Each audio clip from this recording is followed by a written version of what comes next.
So today I'm in central London and I'm with Jamie Windsor. Hello. Some of you, I'm sure, will know him from his channel, Jamie Windsor. I'll put a link below and I'll also put a link at the end of this video. We did a video about 2 weeks ago now looking at how to approach people in the street to take their portrait. And this video is going to be a little kind of follow-up to that in a way. And we're going to be looking at which focal length is best for taking portraits.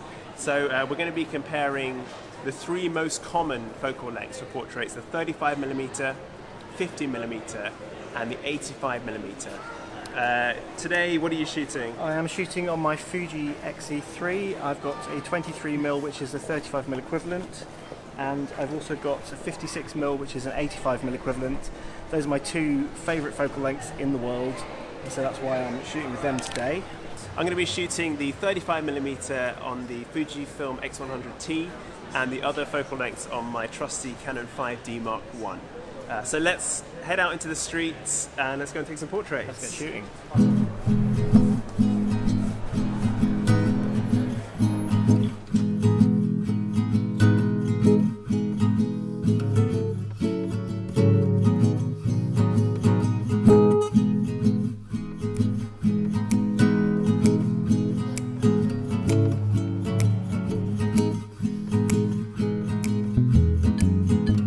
Okay, so we've taken some portraits with a 35mm. What are your thoughts on this focal distance?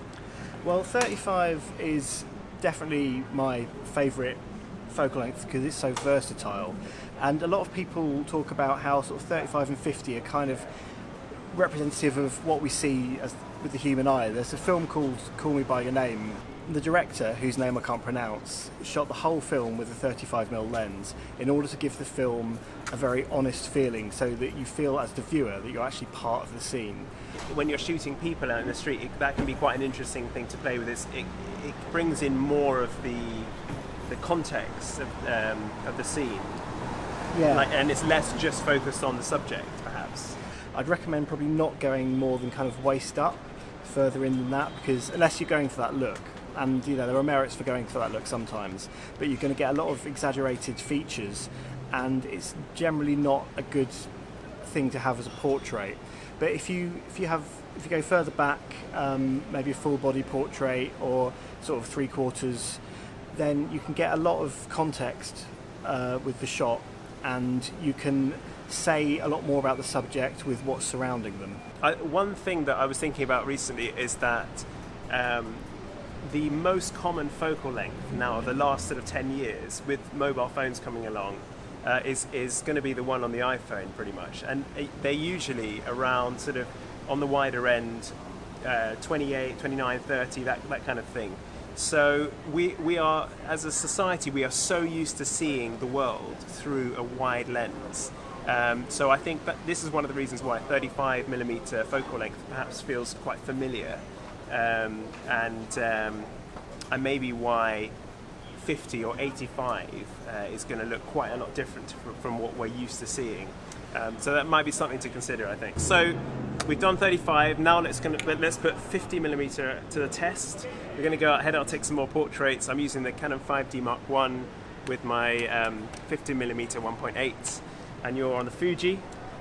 Yes, I don't have a 50 equivalent for that. So oh yeah, you're going to use this. Yeah, I'll use your Canon. I've got one of those as well. Camera share. All right, let's go. Thank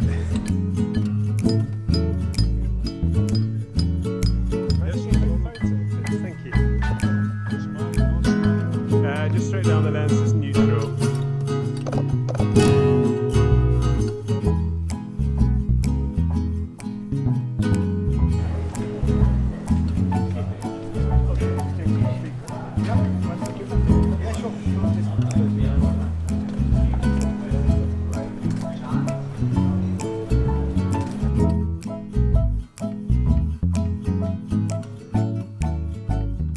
So, how do you find using 50?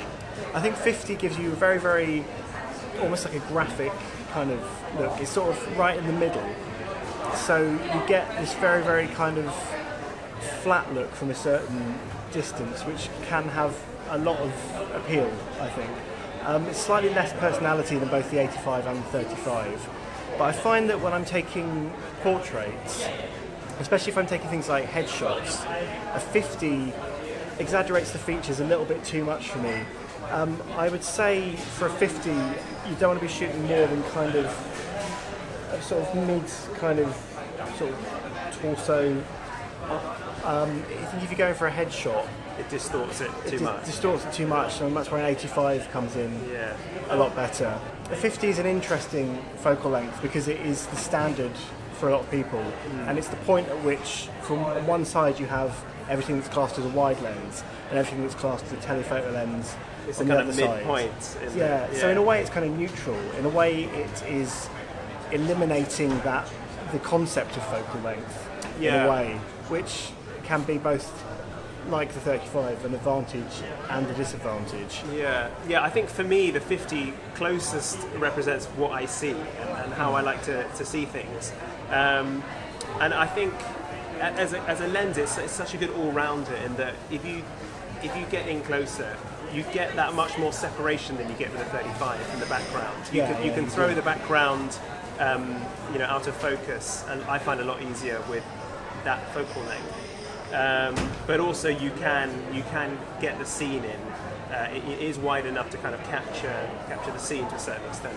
And I think also because it's so closely resembles what you see with the eye, I think it makes the photos much more about.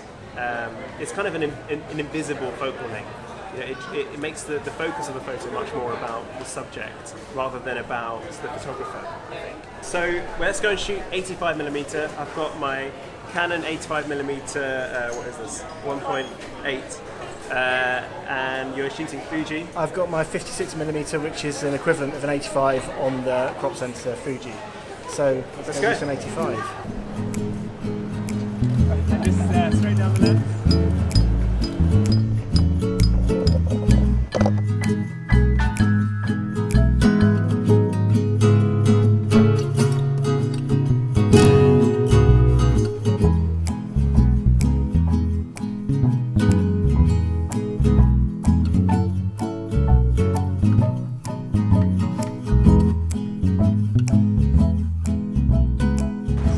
Told off for filming on a tripod, so let's see how we get on. So yeah, I really enjoy shooting with the 85mm. This is the focal length that I use when I'm doing formal portraits of people, kind of in a studio environment, and I find it's really good for separating the subject from the background.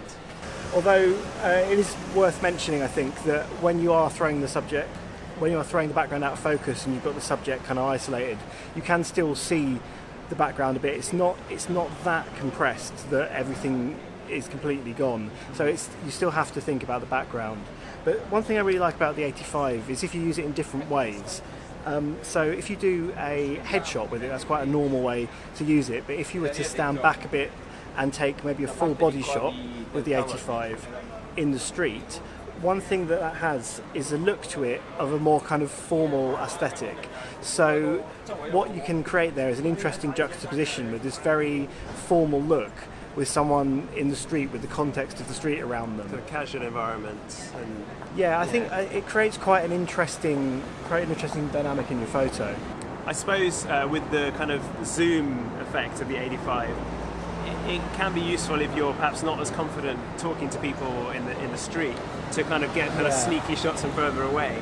I mean, I think this comes back to why I use it at weddings a lot, because it doesn't have that look where it doesn't have that paparazzi look where you're shooting at 400mm, everything looks completely compressed. You still feel to a degree part of the scene as the viewer. And I think it kind of treads that line between just near enough to be kind of discreet, but near enough to feel like you're part of the scene. And so I end up using it a lot for weddings, as I say, because you end up getting a lot of candid shots because people don't quite notice you're there. It's just at that perfect distance for me.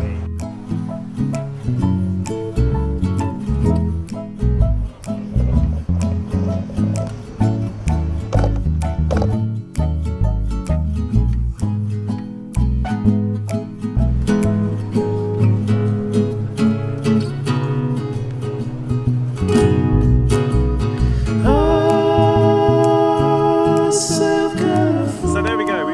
out with the 3 main focal lengths for portrait photography. What did you think? What were your thoughts? I think what I've found doing street portraits is that the normal things that I'm used to with the lenses didn't always apply. For example, on the 85, it was a bit more difficult to get further back because you have to do them so quickly. It just looks like you're just walking off and leaving them. So go take a photo. Bye. Yeah, you need to get. It's quite difficult. I think the 85 proved the most challenging. As a street portrait lens. 50mm lens I actually found more useful than I normally do, because it seemed that the kind of relationship you have with people you just go up to seems to be about the right distance. And 35 I've actually found I struggled with a little bit, because I didn't struggle, but I needed to approach the shot in a slightly different way, in that I needed to find someone with a good background, or find a background and wait for someone to come into the shot, because I don't think you can get away from the fact of how prominent the background is in a 35mm shot. You can't really throw it out of focus, and if you go in to fill the frame too much with the person at 35mm, the features become so distorted it just looks weird. It doesn't look like a regular portrait. It can make it look quite fun, but then beyond a certain point it just looks kind of strange. It becomes more about the lens and the photo than the subject. That's what you're saying with it. I think a 35 is a very good street portrait lens, but I think for showing situations, maybe more so than portraits, maybe kind of candid observations, or people in context where they're maybe on a march or something, and you've got someone kind of doing an action. They're kind of in the frame, and you get that kind of perspective. You get that sense of being in the shot with them. Whereas a portrait has a sort of formality to it that you doesn't really work too well with the 35mm. Yeah, I found the same actually. It was a lot. I'm so used to shooting portraits around the street with 50mm that I found the 35mm threw up a whole load of weird things. So I was focused and recomposing, but I was putting the person in the wrong part of the frame. There was too much headroom and things like that. And yet I had to take a lot more care than I wanted to with the background.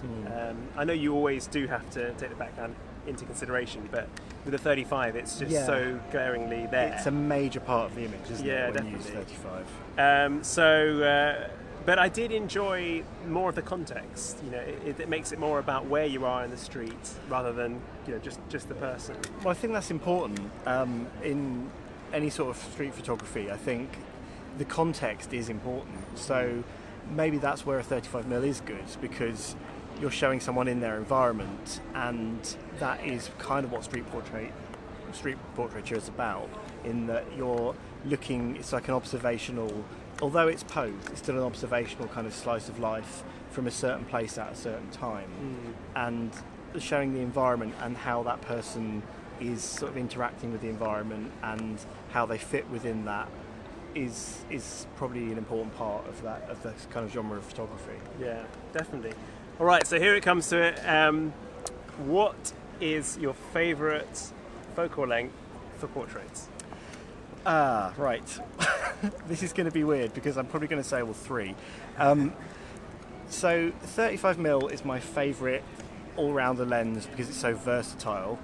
For portraits, for most of the time, 85mm is my favourite, just because you've got that safety of the kind of standard look, a quite flattering look for headshots, but then if you get back a little bit further, you can take sort of full body portraits, and people in environments kind of has a formality to it and have a nice juxtaposition, especially if you're shooting out on the street.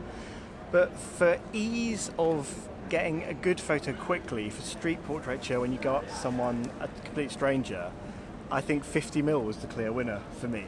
So there you go, all 3. That's helpful, isn't it? Thank you. So for me, it's definitely going to be 50mm. I just find that's a perfect kind of middle ground between isolating the subject and getting a bit of context. And also I like the distance that you have to be from your subject as well. I think that's a nice sort of working distance, especially if you're talking to strangers and things like that. You don't want to get too much in their face with a 35, and you don't want to say bye with the 85 and walk off. So 50mm for me. I hope you found that interesting. Leave your comments below. Let us know what your favorite focal length is and why. If you haven't already, make sure you go and check out Jamie's channel. I'll leave a link below. And I'll also put a thing at the end of this video as well. Yeah, thanks for watching, and I'll see you next time.